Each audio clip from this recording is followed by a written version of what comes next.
Cette année marque le 80e anniversaire de la fin de la Longue Marche. Pour commémorer cet événement historique, l'Orchestre philharmonique du Sichuan et celui du NCPA de Beijing se sont associés pour lui dédier une symphonie qui sera présentée cette semaine au NCPA de Beijing.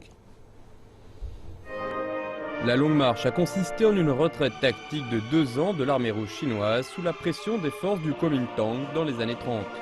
Cela est considéré, à l'époque comme aujourd'hui, comme une aventure épique.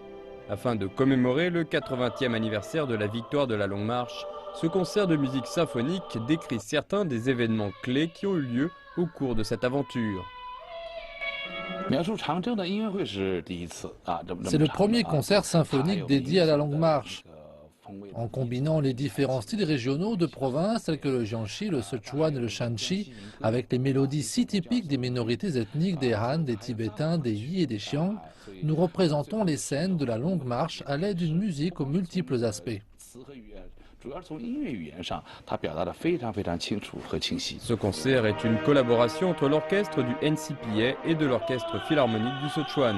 Ce dernier a été fondé en 1973 et est devenu le principal orchestre de l'ouest de la Chine. Les musiciens de cet orchestre ont démarré l'année dernière une collaboration avec des compositeurs à Beijing en prévision de ce concert. C'est un grand projet qui n'implique pas seulement nos propres musiciens professionnels. On compte plus de 300 artistes dans ce concert, incluant à la fois des musiciens et des acteurs. Il y a 93 musiciens de l'orchestre philharmonique du Sichuan.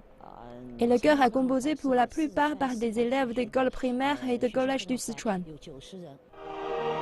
Ce concert de 90 minutes a beaucoup ému ceux qui l'ont vu, dont l'acteur Liu Jin, qui interprétait l'ancien Premier ministre Zhou Enlai à de nombreuses reprises.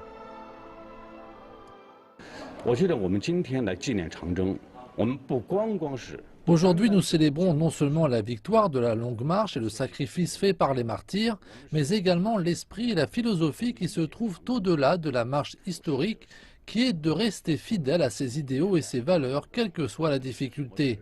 Et je pense que c'est un message universel et éternel. Une fois achevées ses performances à Beijing, l'orchestre philharmonique du Sichuan se produira à Chengdu la semaine prochaine.